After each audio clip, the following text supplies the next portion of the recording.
Olá!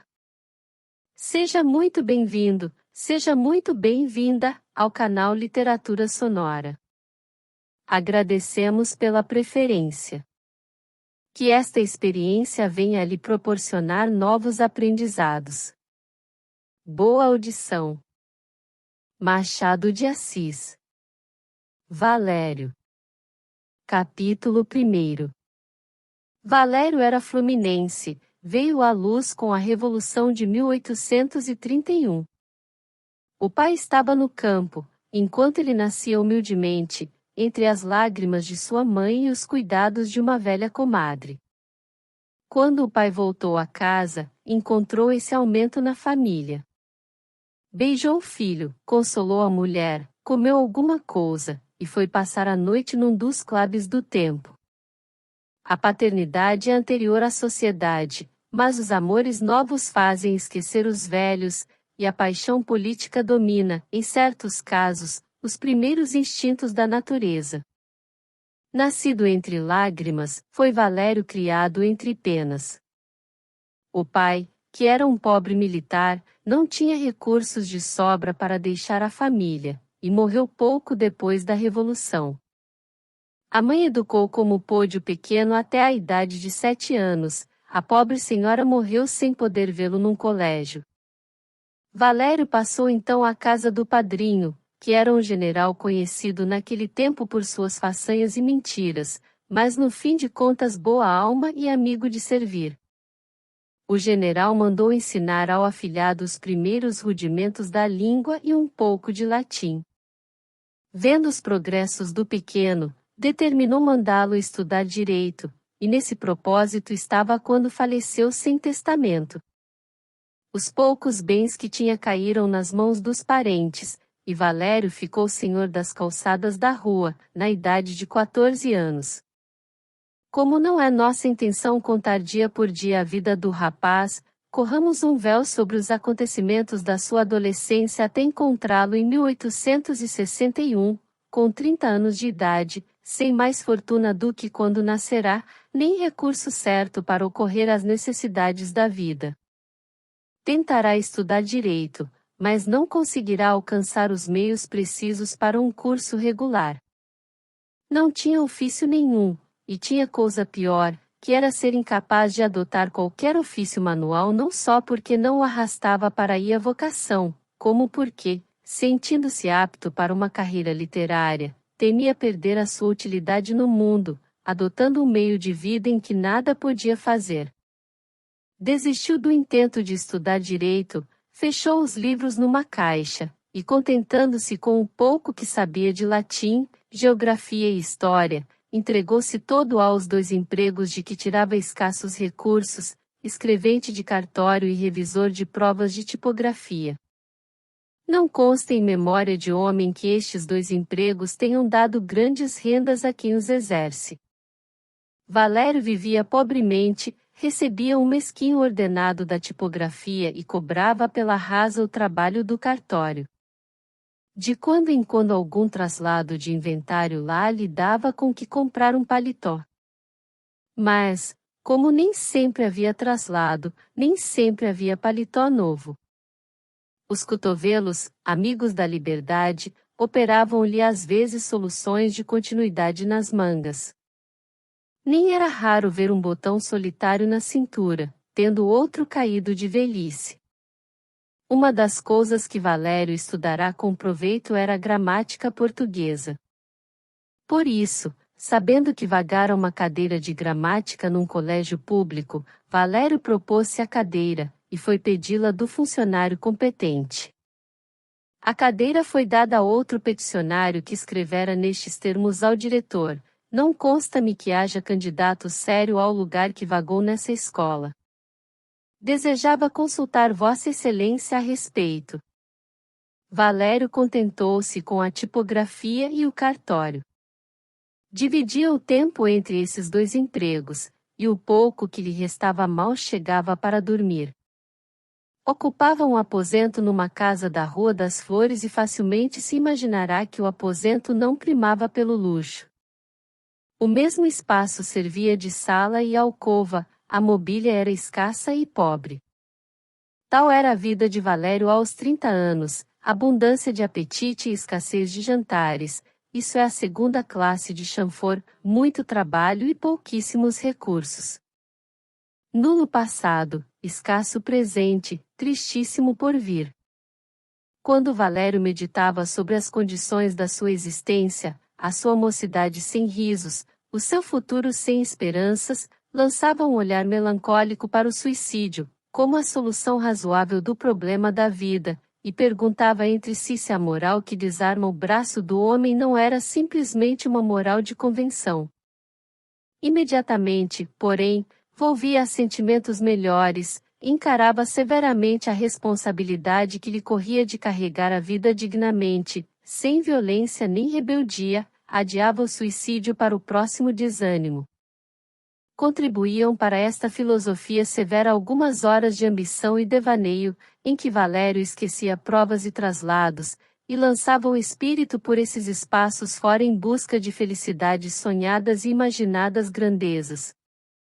Não tinha objeto sua ambiciosa imaginação, ora vivia uma vida de amores, ora ocupava um trono de glória, agora imaginava-se Petrarca, mais tarde acreditava-se Pitt, construía castelos no ar, embriagava-se com perfumes do Oriente, dominava as turbas pasmadas, vivia um romance e repousava na história.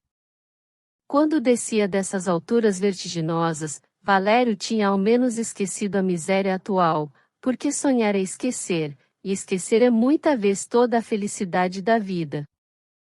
Capítulo 2.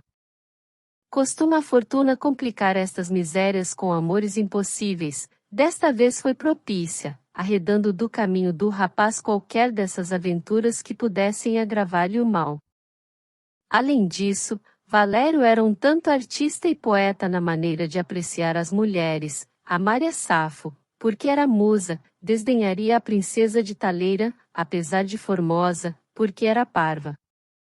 Queria as mulheres inteligentes e instruídas, não as mulheres sabichonas, que é a pior casta de mulheres deste mundo, e Valério odiava o pedantismo, qualquer que fosse o seu sexo.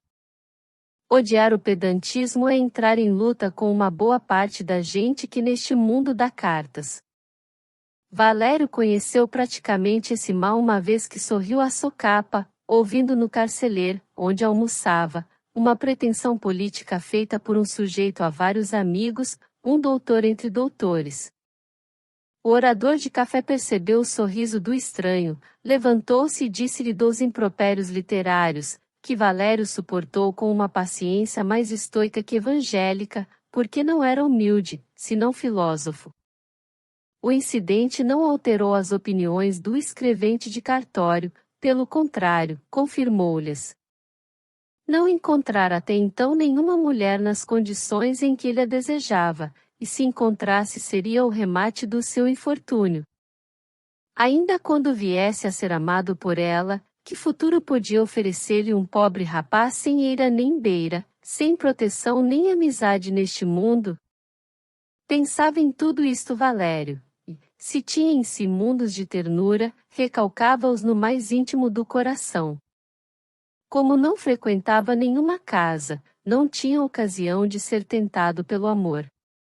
Aconteceu uma vez que o escrivão do cartório onde ele trabalhava, reunindo em casa algumas pessoas para jantar e dançar, convidou os seus escreventes, entre os quais o nosso Valério, que recusou o convite.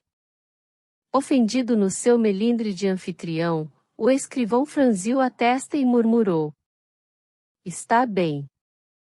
Compreendeu o pobre escrevente a causa daquele movimento, e não convindo zangar-se com o homem que lhe dava meios de vida, confessou ingenuamente que a causa da recusa era simplesmente uma questão de sapateiro. O escrivão desrugou a testa, meteu a mão no bolso, tirou 10.000 réis e entregou-os ao escrevente, dizendo-lhe: "Podia dizê-lo logo, sabe que não sou unhas de fome, e além disso temos contas entre nós. Descontaremos isto no traslado de falência que lá tem consigo." Saiu Valério com os 10.000 réis no bolso e dirigiu-se a um sapateiro para munir-se de um par de botas que substituísse os sapatos velhos que fingiam calçar-lhe os pés. Ia pensando no aborrecimento que lhe causaria passar a tarde e a noite em casa do escrivão, sem conhecer ninguém, quando foi detido por um indivíduo que lhe disse: ia agora mesmo procurá-lo. Quando me dá aquela continha? A continha de que falava o sujeito era o resto de um paletó que Valério comprara 15 dias antes, 5.000 réis. Valério balbuciou algumas palavras de desculpa, e o indivíduo acostumado a ouvi-las de muita gente não se abalou com elas, e insistiu na pergunta. No fim de 10 minutos, o devedor não tinha conseguido abalar o credor, puxou do bolso a nota de 10.000 réis e com ela pagou os 5 que devia. Estava, pois, reduzido a 5.000 réis. Não era difícil comprar com esse dinheiro um par de sapatos, nem os seus eram de maior preço. Dirigiu-se a um sapateiro de 10ª classe, e aí mercou um par de sapatos de bezerra, que o sapateiro afirmava serem novos, mas que Valério supôs terem já alguma experiência do mundo e das calçadas. Com um bilhete de gôndola, perdido no bolso do colete, pagou Valério a um barbeiro que lhe limpou a cara, depois foi vestir-se como pôde, e às 4 horas estava em casa do escrivão. Sabem todos com que cara aparece um homem quando vai pela primeira vez dans le monde. O acanhamento é visível, não dá um passo que não olhe para todos, esconde-se voluntariamente sempre que pode. Valério estava nessa situação, acrescendo que o seu vestuário aumentava o contraste da sua pessoa no meio da sociedade em que se achava. Não havia luxo nem elegância nas pessoas convidadas pelo escrivão, a reunião era familiar, e o escrivão não estava em grandes relações com Botafogo. Mas, apesar de tudo, havia entre a sociedade e Valério um abismo. O escrivão recebeu o rapaz com certa afabilidade de superior, que mostrava da parte do homem um vício de educação ou de caráter, porquanto o escrevente do cartório era um convidado da casa, e, como tal, estava nivelado com os outros. Nem o escrivão notava essa diferença nem Valério deu por ela. O cumprimento do escrivão causou grande prazer ao rapaz, que já estava embaraçadíssimo quando se viu alvo dos olhares das moças e dos rapazes. O jantar foi animado, e Valério achava-se satisfeito vendo a alegria de todos. Dentro de 1 hora cederam os estômagos a palavras às línguas, e começou uma série de brindes ao dono da casa, que foi designado por várias metáforas descabeladas, entre outras a de um funcionário municipal que lhe chamou camarista de tênis. O escrivão sorriu com o ar de quem ignorava o que era tênis, mas a palavra camarista soou-lhe bem ao ouvido. O orador de sobremesa é um tipo universal, entre nós tem já alcançado uma posição sólida e brilhante. Valério, que não conhecia o tipo, admirou muito a loquela dos oradores e a compridez dos speeches, e mais ainda os aplausos e risadas dos circunstantes, conforme os discursos fossem patéticos ou gaiatos. Todos tiveram parte nas saúdes, e o último brinde foi levantado pelo escrivão, que falou nestes termos: meus senhores, se há na vida de um homem instantes de felicidade, é certamente este em que os amigos se reúnem à roda de nós, para cumprimentar-nos e partilhar conosco as afeições sinceras e profundas. Muito bem. Folgo de ver-vos esquecer outros cuidados para entregar-vos todos a festejar o meu dia, que, como é natural e usual na sociedade, é o primeiro dia desta existência, senhores, que apesar de amaldiçoada, é sempre cara ao nosso coração, cara, repito, principalmente quando os amigos nos servem de lenitivo. Eu bebo aos meus amigos. Cada um bebeu à sua saúde e preludiou-se a debandada.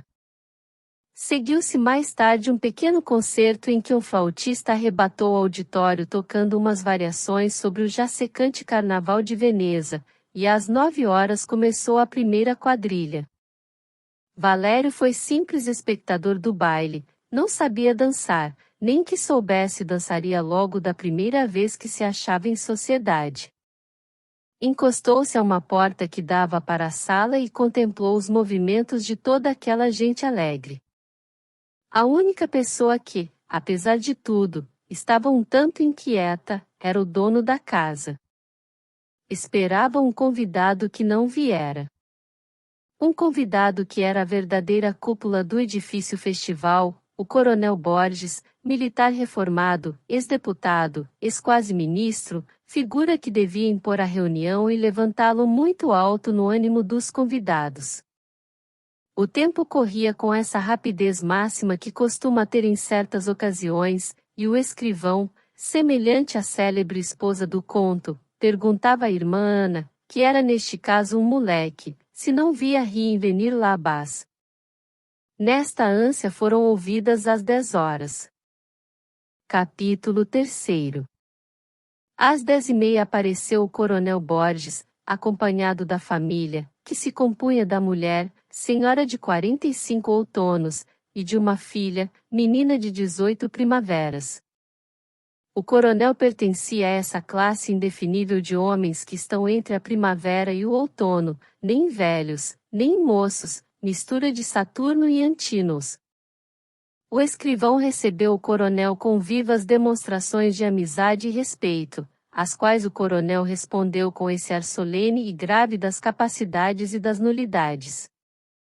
A entrada dos novos convidados fez impressão na sala. Sentia-se a superioridade social do homem que, além do mais, tinha a ventura de ser pai de uma formosíssima filha. Os rapazes sufocaram na garganta um grito de admiração, e as moças disfarçaram um gesto de despeito. Valério deu lugar a que passasse a família, a filha do coronel passou rente com ele. Ia cheia de perfumes e bálsamos, o rapaz respirou-lhe sem querer, e pela primeira vez sentiu a vertigem que pode causar uma mulher quando sabe escolher os aromas do seu uso. Não lhe escapou a pasmosa beleza da moça. Acompanhou com os olhos aquela figura elegante como uma palmeira, flexível como um junco, temperando com a graça do gesto a soberania do porte. A moça sentou-se entre a mãe e a senhora do escrivão. Pôde ser contemplada a gosto por todos. Era excessivamente clara, uma dessas brancuras de mármore, aspecto de estátua onde se não supõe haver coração. Tinha olhos negros, plácidos embora rutilantes, resguardados por longos cílios que ela às vezes apertava, menos por defeito de vista que por sestro. Penteava-se segundo a moda do tempo, mas sem afetação. Sorria discretamente, e quanto bastava para mostrar 2 ordens de dentes corretos e alvos. O seu vestuário não exagerava a moda corrente, mas era luxuoso e perfeitamente acomodado à elegância das suas formas. Valério contemplava admirado a beleza da moça e o mesmo faziam os demais rapazes, que já se preparavam para suplicar-lhe a honra de dançar uma polca ou uma quadrilha. Parece que a rapariga estava acostumada àqueles triunfos, porque, apenas se sentou, correu os olhos pela sala sorrindo com um ar de satisfação íntima, a mãe também se alegrou, e quanto ao pai, depois de conversar um pouco com alguns sujeitos a quem conhecia, foi para o interior da casa a convite do escrivão, que queria obrigá-lo a comer uns acepipes expressamente preparados para esse fim. Não tardou que a filha do coronel dançasse, e Valério pôde admirar-lhe a graça, a reserva, a elegância dos seus movimentos. O pobre escrevente não lhe tirava os olhos de cima, 2 ou 3 vezes encontrarão-se os seus com os dela. Valério corava de vexado, como se o surpreendessem a cometer um crime. Quanto à moça, não se perturbava nem parecia zangar-se, olhava também para Valério com um olhar longo e tranquilo. O rapaz chegou a supor que era um movimento de simpatia, e Deus sabe que sonhos não lhe passavam então pelo espírito atordoado. A verdade, porém, é que a moça gostava de ser admirada, era uma dessas belezas capazes de vender o patrimônio do amor por um prato de admirações. À meia-noite foi servida uma ceia volante. Valério deixou discretamente o seu posto e foi para dentro descansar e comer alguma coisa. Confessou de si para si que estava com fome. Sentou-se ao pé de uma mesa pequena, recebeu de um criado uns pastelinhos, e começou a ruminar tranquilamente. Cumpre acrescentar que ao bom do rapaz repugnou ver comer a jovem rainha da noite. Era escrúpulo de calouro. É mais poético não assistir à operação dos queixos quando se ama uma mulher, mas, ai triste! Nem por isso fica suprimida a operação. O estômago não tem sexo, e a natureza tem exigências fatais. Aqueles lábios, que nos parecem exclusivamente feitos para risos e beijos, são a entrada indispensável de covilhetes e pastéis. É possível que na próxima edição da obra, o autor da criação corrija esse gravíssimo ponto, mas por enquanto a obra há de ser lida assim, ou morre de traça nos livreiros.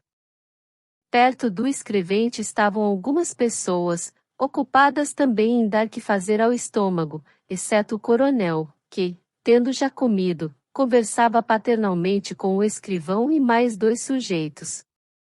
E quando se publica esse folheto? Perguntou o escrivão.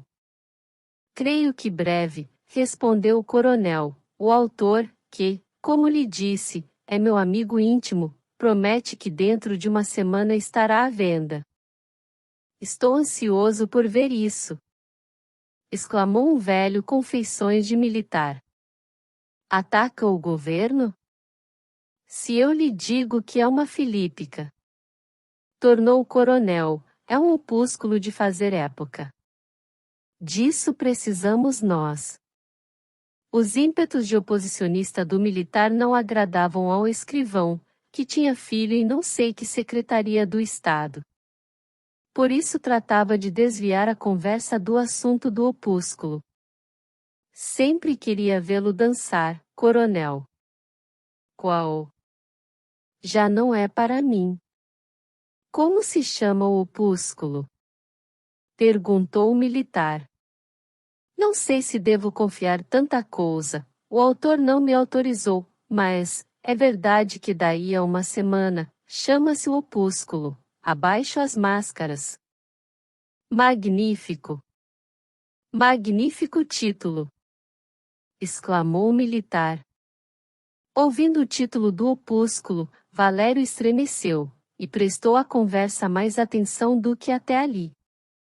O velho militar continuou a elogiar o título, e insistiu com o coronel para que dissesse onde poderia ir comprar o opúsculo quando ele aparecesse. Suponho que em todas as livrarias, mas se quer eu lhe arranjarei um e mandar-lhe-ei antes de publicado. Tanto favor. A obra é bem escrita? Dizem que sim, eu não entendo de estilos. Sem medir todo o alcance da inconveniência, Valério interrompeu a conversa dizendo: Entendo um pouco, e acho que o estilo do opúsculo de que se trata é excelente. Houve um súbito silêncio logo depois das palavras do escrevente. O escrivão fez uma careta de desgosto vendo que Valério se intrometia onde ninguém o chamara, e o coronel, disfarçando quanto podia um sorriso delator, perguntou ao vizinho quem era aquele sujeito. O vizinho disse que o não conhecia. O coronel voltou-se para Valério. Conhece então a obra? Perguntou-lhe. Conheço. Conhece o autor? Não, senhor. Então, houve traição. Não, senhor, eu sou revisor de provas na tipografia onde se está imprimindo o folheto. Novo silêncio e mais prolongado. O escrivão tinha a cara mais vermelha que um pimentão. Se um olhar fulminasse, Valério já não era gente, pois o que o escrivão lhe lançou continha raios de raiva, despeito, nojo. Traduzido em vulgar, o olhar do escrivão queria dizer: pois este pelintra vem ter a honra de jantar comigo, ver dançar os outros, estar aqui confundindo com pessoas de certa ordem, e se há de ouvir e calar, responde quando ninguém lhe pergunta, e por fim de contas, confessa-se revisor das provas. Valério não viu o olhar do escrivão, nem compreendeu o silêncio de todos. Gosto imenso do estilo do folheto, e creio que há de fazer época. Eu assim penso, disse o coronel sorrindo para Valério, mas, quem assim fala e julga não é de certo um simples revisor. Sou também escrevente no cartório do Sr. Z. Ah! Escrevente e revisor. Mas não é isso bastante, vejo que tem humanidades, estudou. Muito pouco, e há muito tempo. Mas tem um gosto apurado. Não sei, eu digo o que me parece. Descontaremos a modéstia, disse o coronel, vejo que tem certos estudos. Quer um charuto? Não fumo. É um vício, corrija-se dele. Charutos, meus senhores. Hoje fuma-se por toda parte. Pensa então que o folheto tem bom estilo? Excelente. É a opinião de algumas pessoas que leram o folheto, eu confesso, de estilos não sei.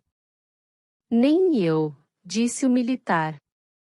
A situação de Valério estava um pouco salva. A bondade com que o coronel tratava ao escrevente teve o dom de acalmar os furores do escrivão, que já trocava palavras com o rapaz, e quando viu levantar-se o coronel de braço com Valério, a indiferença do escrivão tornou-se em viva simpatia. Valério pôde contemplar ainda durante meia hora a interessante filha do coronel, que durante essa noite dançara alegremente como quem não tem cuidados no futuro nem saudades do passado. Depois de despedir-se do escrivão, o coronel apertou a mão ao escrevente, dizendo-lhe: Não se esquece. Não, senhor. Número 14. Ninguém ouviu estas palavras do coronel ao rapaz, mas o escrivão adivinhou que alguma coisa íntima se passará entre o rapaz e o coronel. Cultive esta amizade, disse o escrivão a Valério, quando o coronel saiu, é um excelente homem e dotado de uma inteligência brilhante, frequente esta roda, que vai bem. Capítulo 4. O coronel Borges possuía alguns cabedais, bastante para sustentar a casa e deixar patrimônio à família. A sua principal paixão era a política, era esse verdadeiro pão cotidiano que ele pedia a Deus com heroica humildade. Se lhe tirassem a política do mundo, o mundo ficaria um ermo. A política era para ele o sol do mundo moral, quando a política desaparecesse começaria a morte. Nesse caso, dizia ele, poderei dormir. Pessoas de algum juízo afirmavam que, antes que a morte viesse, o coronel dormiria, e essa realidade era a maior dor que ele poderia ter. Não nos enganemos entretanto. A política do coronel não existe nos livros de Montesquieu, nem Maquiavel, tinha outros códigos, a outras leis obedecia. A política do coronel começava no subdelegado e acabava no coronel. Uma remoção de comarca valia para ele um princípio. A Guarda Nacional e a polícia eram para ele toda a opinião pública. Sorria com desdém quando lhe falavam de outras coisas que não fossem estas coisas práticas. Escudado no axioma que diz que a política é uma ciência de aplicação, o coronel tinha mais respeito a um juiz municipal que a um artigo de lei, porquanto a lei era o tema e o juiz municipal, a imagem da aplicação. Na Câmara fez um papel de mudo, mas o seu ar de gravidade era respeitado como um sintoma de sabedoria. Aplicava muitas vezes esta resposta de Solon a Periandro: Não sabes tu que é impossível ao tolo calar-se durante um festim? O parlamento, no juízo dele, era o festim da opinião, e se era verdade, como ele dizia, que a opinião estava na polícia, podemos sem afronta da lógica compará-lo a um covilhete. Covilhete sou, responderia o homem, mas para a boca dos meus adversários, que me hão de engolir quer queiram quer não. Não falava nem escrevia. Os amigos políticos ofereceram-lhe um lugar numa gazeta, recusou. Estranharam-lhe a recusa. Por que motivo recusava ele a tribuna e a imprensa? Explicou-se dizendo que não tinha os talentos requeridos. Ninguém aceitou a explicação, atribuíram-lhe a virtude da modéstia. O deputado sorriu. O sorriso é a elasticidade aplicada à conversação, diz tudo e nada, isto e aquilo, o mal e o bom, confessa e nega, aceita e recusa. Deixou o parlamento sem fazer manifestação nenhuma, mas ficou-lhe a reputação de homem de bom conselho, qualidades políticas, gravidade de pensar, e recolheu-se à tenda, como Aquiles, disposto a não sair dela sem que lhe matassem um pátroco. Aconteceu justamente que um parente da mulher recebeu garrote do governo, e o sangue dessa vítima, que gozava de perfeita saúde, reclamou vingança imediata. Pegou na pena e escreveu um livro de 200 páginas em que dizia coisas do arco da velha ao governo e ao país. Quis conservar o mais restrito incógnito, mandou o folheto à imprensa por mão de seu sobrinho, a quem confiou a direção do preparo tipográfico, e aguardava ansioso o dia em que aparecesse a obra e fizesse pasmar o mundo político. Olha lá, meu André, dizia-lhe a esposa, não te vai meter em trabalhos. Que trabalhos, Luísa? Eu sei. Descompor o governo. Não te podes arriscar a ser preso?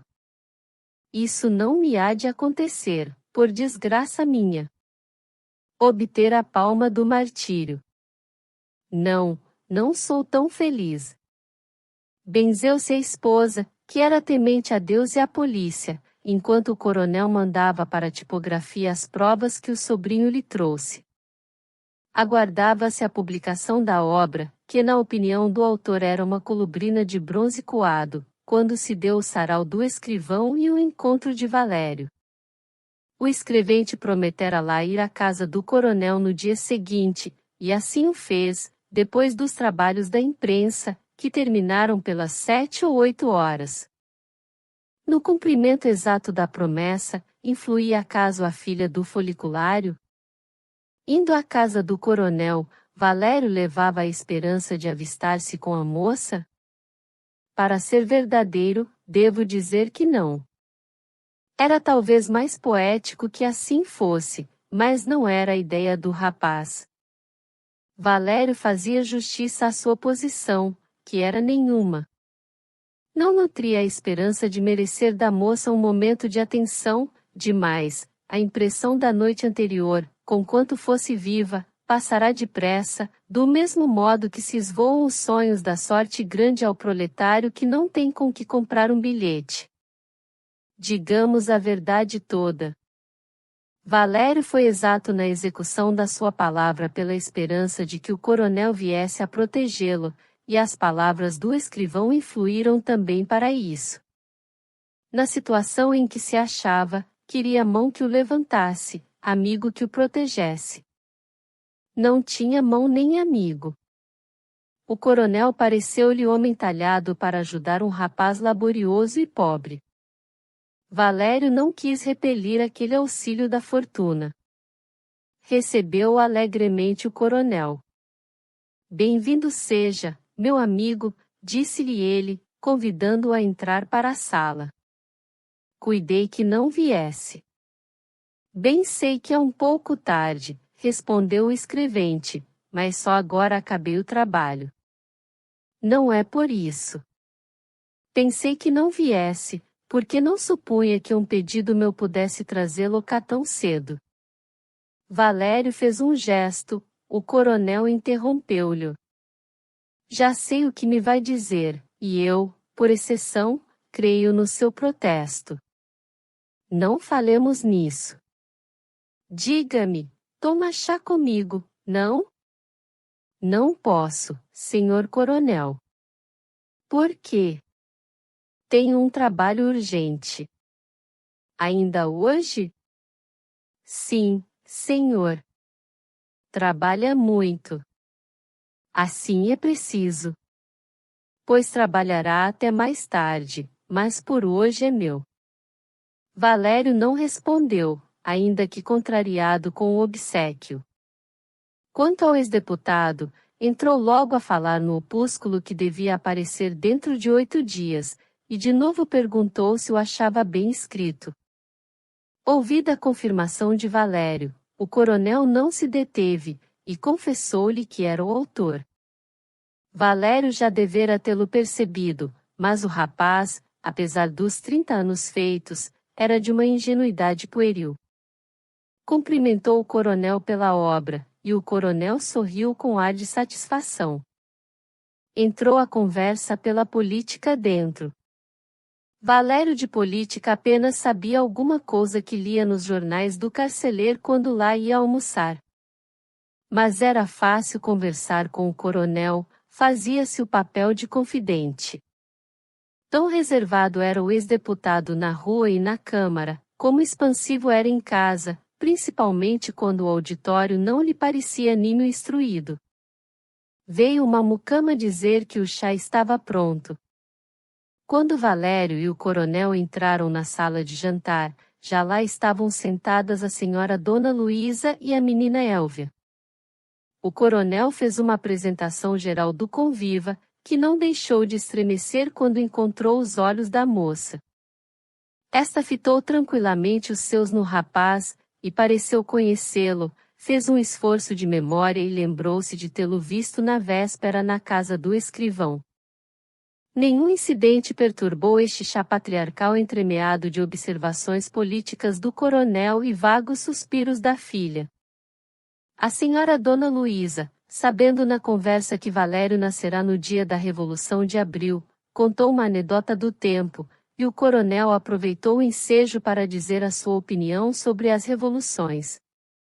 Élvia pouco falou, comeu um biscoito, bebeu uma xícara de chá, olhou 3 vezes para Valério e pediu licença à mãe para levantar-se por ter dor de cabeça.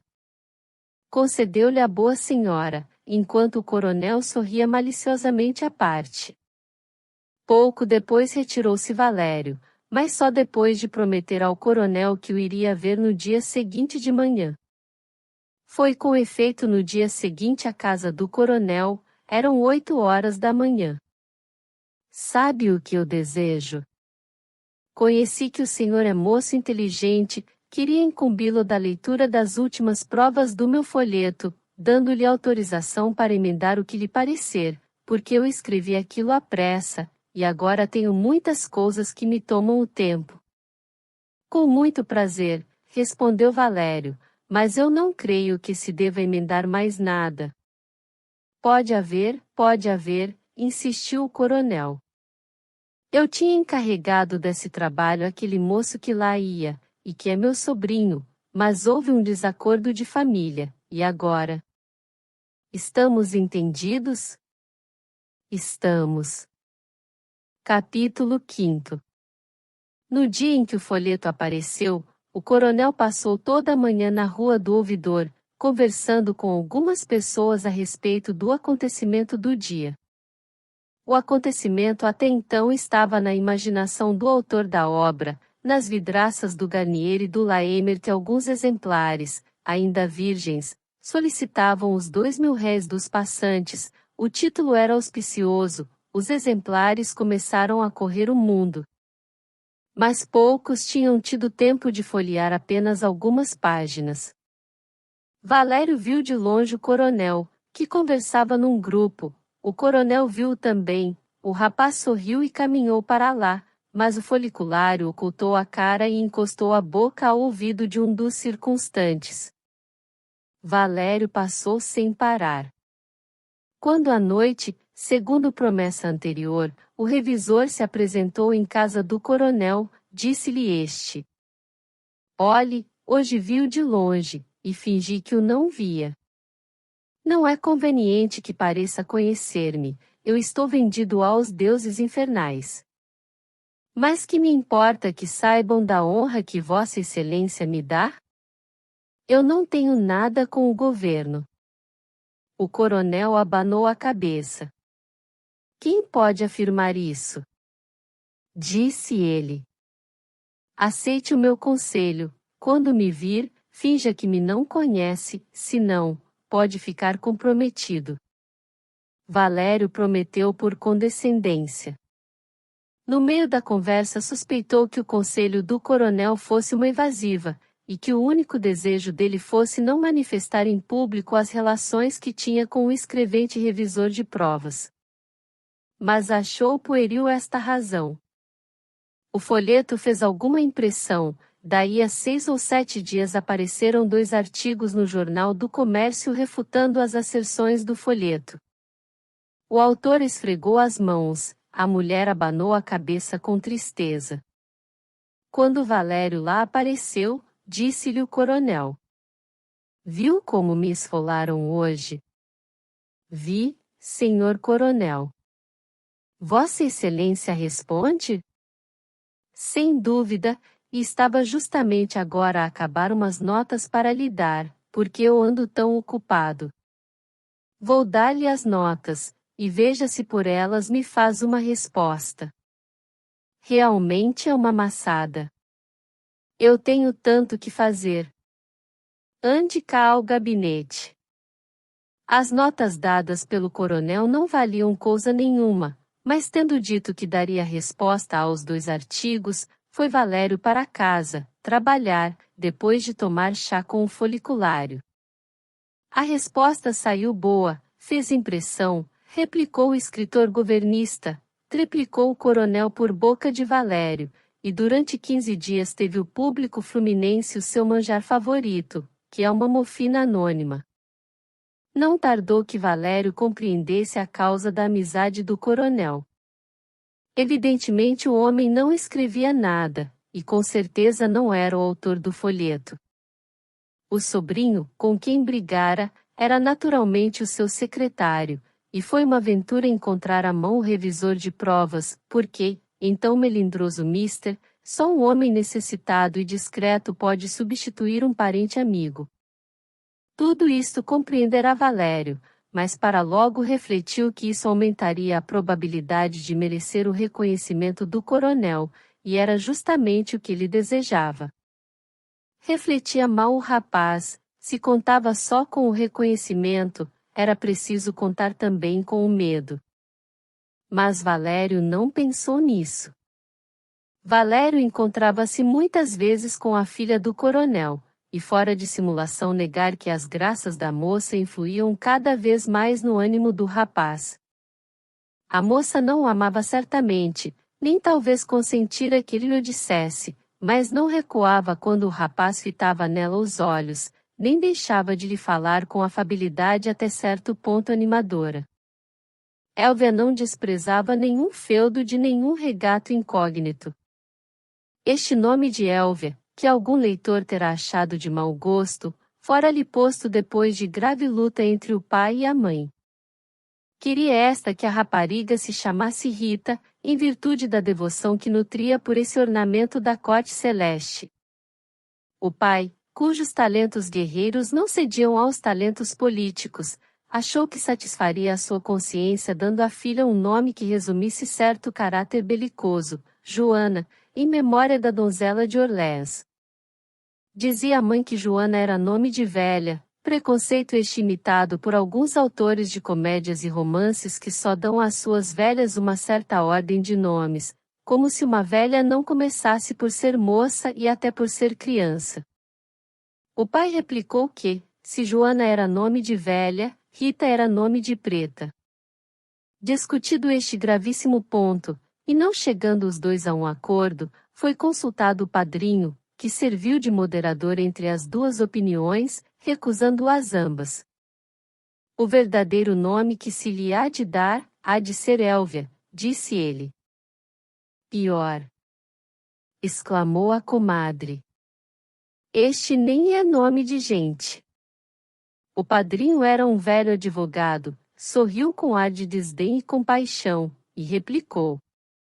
Não é nome de gente? Seguiu-se a esta pergunta um movimento oratório de tamanha altura e grandeza, que eu sinto não poder consignar aqui para a memória eterna. A conclusão do legista foi a seguinte: Elvia se há de chamar a rapariga, porque foi o nome da maior mulher que honrou a raça humana, mulher imortal que devia ter o busto em todas as cidades e em todos os parlamentos, pois foi ela a autora da maior obra que os séculos ainda conheceram, foi a mãe de Cícero. Dona Luísa não entendeu a tolice do compadre, e achou que nem Cícero nem sua honrada mãe, que Júpiter guarde, vinha nada ao caso da pequena. Todavia, calou-se. Quanto ao coronel, não perdeu tão boa ocasião de mostrar a sua eloquência doméstica, e assombrar a mulher com um elogio do orador romano. Assentou-se que se chamaria Elvia, e assim se batizou a menina na igreja de Santa Rita. Que dúvida teremos de aceitar o nome da rapariga, se já aceitamos os escritos do pai? Capítulo 6. Valério convenceu-se um dia de que não era indiferente a rapariga. Foi o caso que, estando ela uma noite a tocar uma melodia assaz triste, o moço disse ao pai que achava a música lindíssima, e o pai, à mesa do chá, comunicou a opinião à rapariga, que sorriu e concordou com Valério. No dia seguinte, achando-se Valério em casa do coronel, a moça foi logo ao piano e tocou a mesma coisa, e assim o fez mais 2 ou 3 vezes. A única coisa que fazia espanto ao rapaz era a melancolia da moça. Elvia falava e ria pouco, e, tendo a mãe notado isso em voz alta, compreendeu Valério que a melancolia era recente e alguma coisa havia de ter. Seria amor por ele?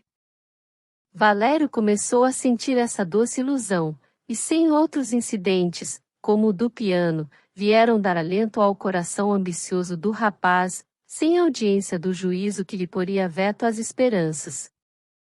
Valério, entretanto, julgava que, se a rapariga lhe aceitasse o amor, fácil seria obter o consentimento do pai. O coronel revelava a todos os instantes que prestava à opinião e ao juízo do moço uma homenagem de respeito. Sem intenção de o dominar, Valério influía no espírito do coronel, a ponto de causar ciúme à mulher, que via levantar-se em frente de si uma autoridade estranha e ilegítima. Valério era o oráculo de Delfos do coronel, que o consultava a respeito de todas as coisas, até as mais minuciosas. Admirava-se o rapaz de não ter sido um espírito daqueles aproveitado pelos partidos que acham sempre auxiliares deste gênero, e os empregam com proveito de ambas as partes. Naturalmente a gravidade muda do ex-deputado foi a sarça ardente que o escondeu aos olhos profanos, e a maleabilidade do homem atravessou incógnita o parlamento. Resolvera o coronel escrever segundo opúsculo, e Valério foi convidado a redigir as notas esparsas do autor que, a julgar pelo trabalho alegado, era o indivíduo mais laborioso das 2 Américas. Desta vez, disse o coronel, não é admitido que me recuse pagar-lhe, já não se trata só de artigos, trata-se de um folheto que lhe há de levar tempo. Se é com essa condição, respondeu Valério, não lhe faço o trabalho. Mas tenho dito. O coronel apertou-lhe a mão com aquela energia de um homem que, inesperadamente, faz uma economia de 100 ou 200 mil réis. O senhor é um homem admirável, disse ele ao rapaz.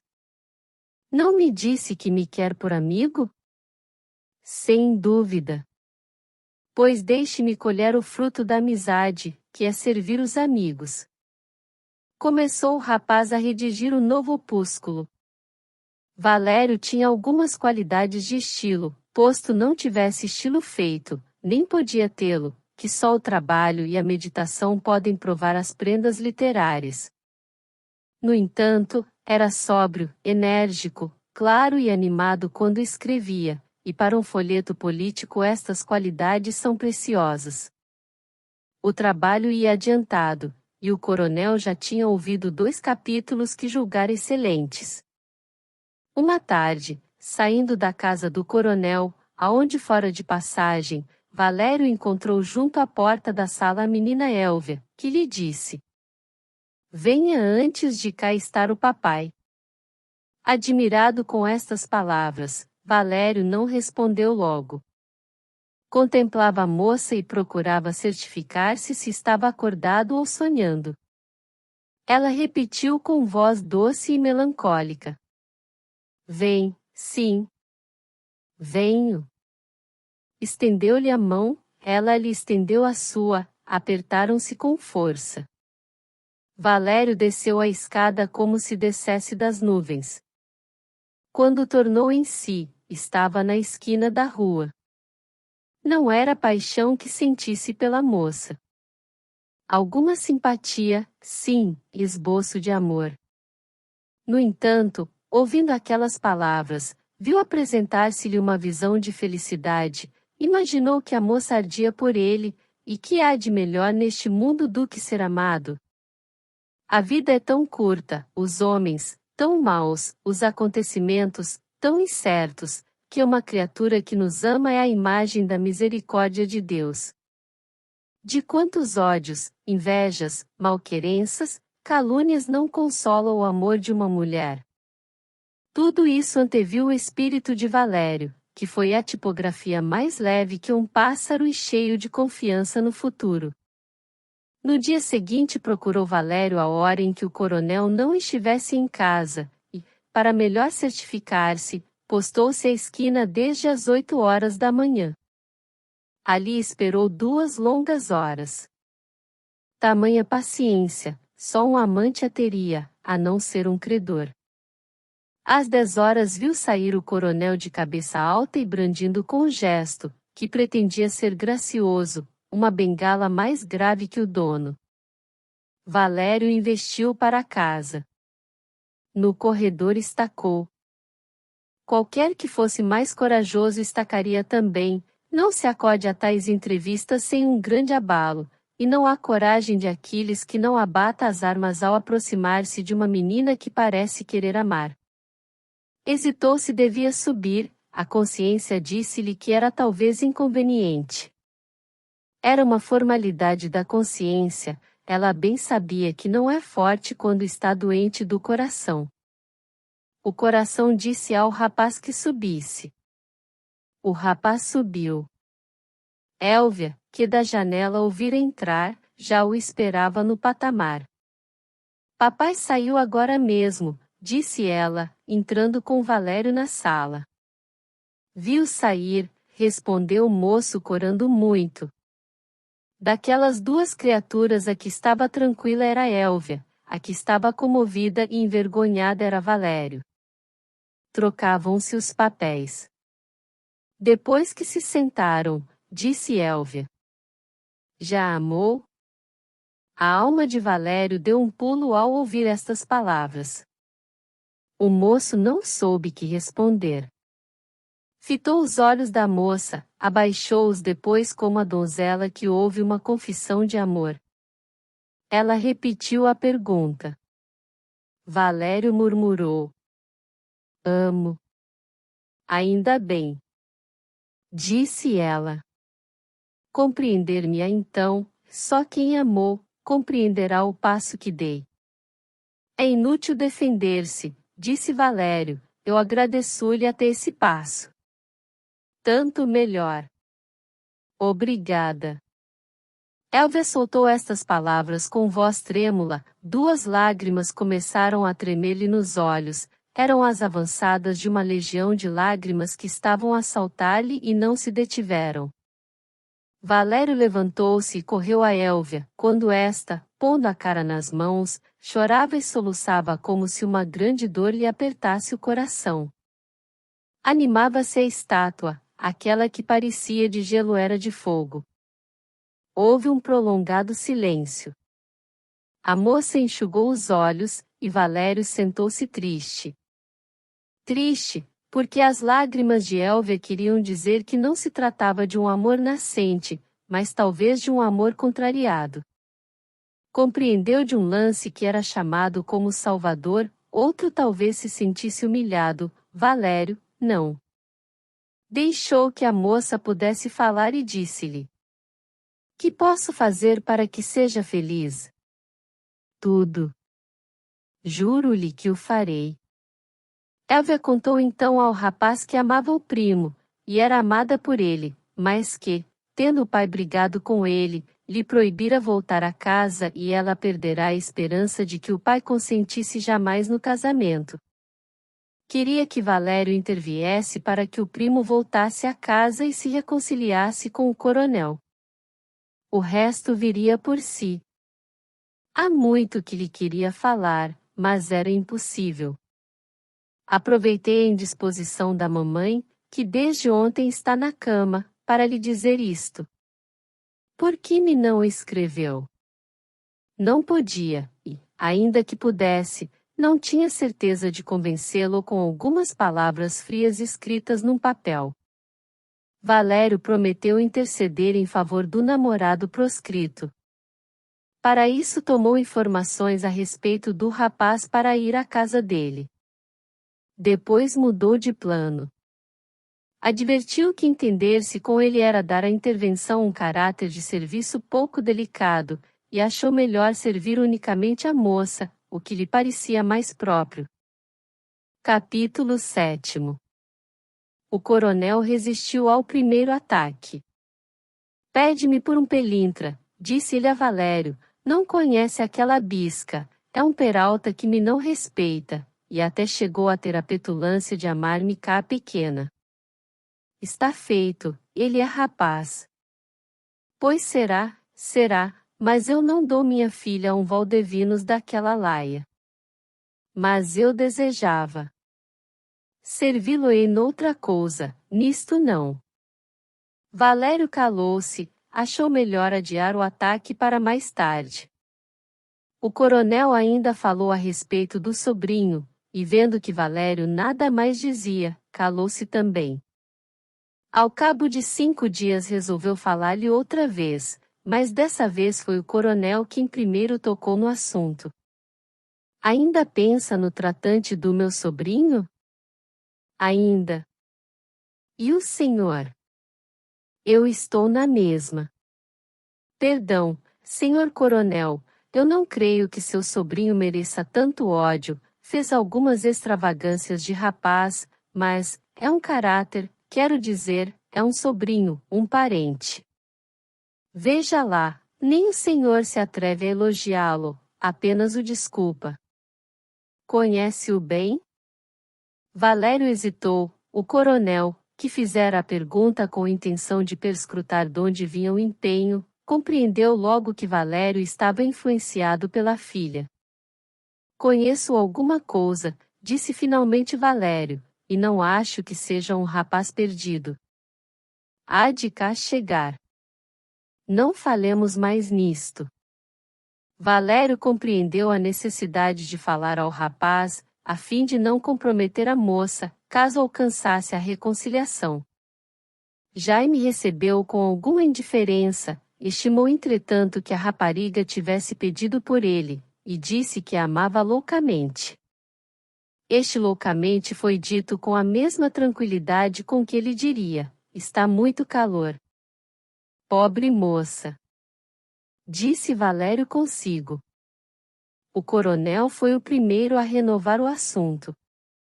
Outro mais sagaz que Valério, ou mais experimentado, teria compreendido que o coronel estava disposto a reconciliar-se com o sobrinho, e apenas recusava para ser vencido. Foi o que aconteceu no fim de um mês. O coronel consentiu na reconciliação, e Valério atribuiu isso ao prazer que lhe causou o novo folheto político que lhe levará pronto. Foi Valério quem conduziu Jaime à casa do coronel e assistiu à reconciliação do tio com o sobrinho, que foi glacial e indiferente. Elvia apertou-lhe a mão com reconhecimento. Devo-lhe a vida. Disse ela. Eu devo-lhe a felicidade de a ter feito feliz, respondeu Valério. O moço dizia a verdade. Tinha certa inclinação pela moça, mas os seus sentimentos generosos venceram tudo, e o seu amor nascente desapareceu diante da glória e do prazer de tornar a moça feliz. Elvia não perdeu tempo. Disse ao primo que a pedisse ao pai, e este, depois de alguma recusa, mais aparente que real, concedeu-lhe. Nesse ínterim, adoeceu Valério. O casamento efetuou-se quando ele se achava de cama, e no meio da impressão produzida pelo folheto, que ninguém deixou de atribuir ao coronel.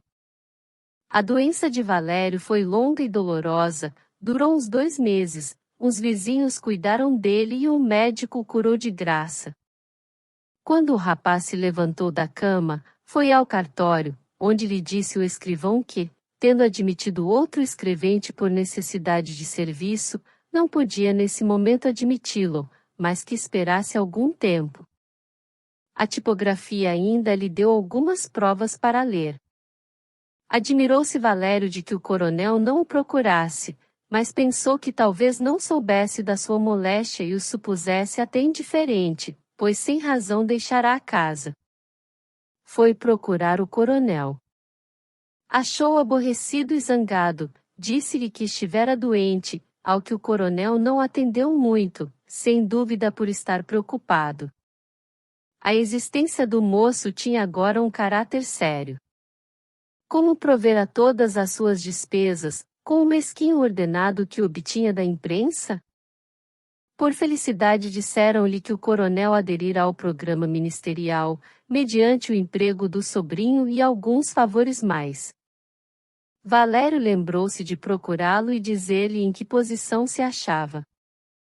Justamente no dia em que se preparava para isso, um dos vizinhos se lhe apresentou em casa dizendo que fizera alguma despesa com a moléstia de Valério e desejava ser embolsado. Coincidiu isto com a entrada do caixeiro da botica que lhe foi levar uma conta. Ambas as dívidas orçavam por 200 mil réis. Onde os iria buscar o rapaz? Prometeu que pagaria as dívidas da moléstia e saiu para imaginar um meio. Nenhum lhe ocorreu. O rapaz estava só no mundo. Só. Lembrou-lhe de repente o coronel, e afoutamente se encaminhou para lá. Expôs-lhe a situação e a escassez de seu emprego, e ao mesmo tempo pediu 200 mil réis adiantado. 200 mil réis, não os tenho comigo, respondeu o coronel. O casamento de minha filha obrigou-me a muitas despesas, mas daqui a uma semana apareça cá. Quanto ao emprego, falarei ao ministro, mas creio que não é fácil. O governo quer sinceramente economias, o folheto dissera justamente o contrário, e só dificilmente se pode abrir ensejo a um serviço destes. Contudo, confie em mim. Vou ver se lhe posso fazer alguma coisa. Valério saiu um pouco desanimado, mas por outro lado consolado. Tinha certeza de receber os 200 mil réis para ocorrer a dívida imediatamente. No fim de uma semana voltou lá. O coronel não estava em casa.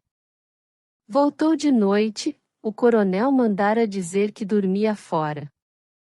Zangou-se o rapaz contra o destino, mas resignou-se e no dia seguinte foi à casa do coronel. Não o encontrou. O mesmo aconteceu nos 5 dias seguintes, Valério suspeitou que o coronel não lhe quisesse falar. Ao cabo de 6 dias, encontrou-o no Rocio.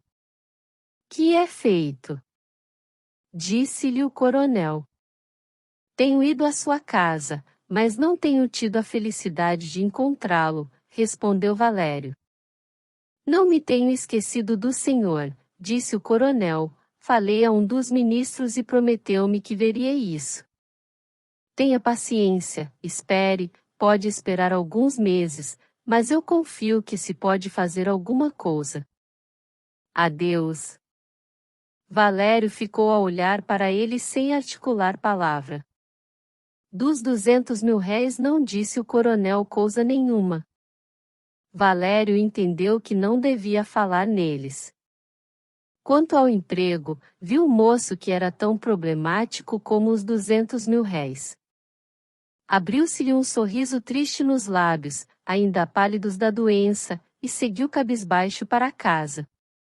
Desesperando de achar meio de pagar as dívidas como queria, propôs aos 2 credores, que lhes daria uma diminuta mensalidade, tirada do pouco que fazia como revisor de provas.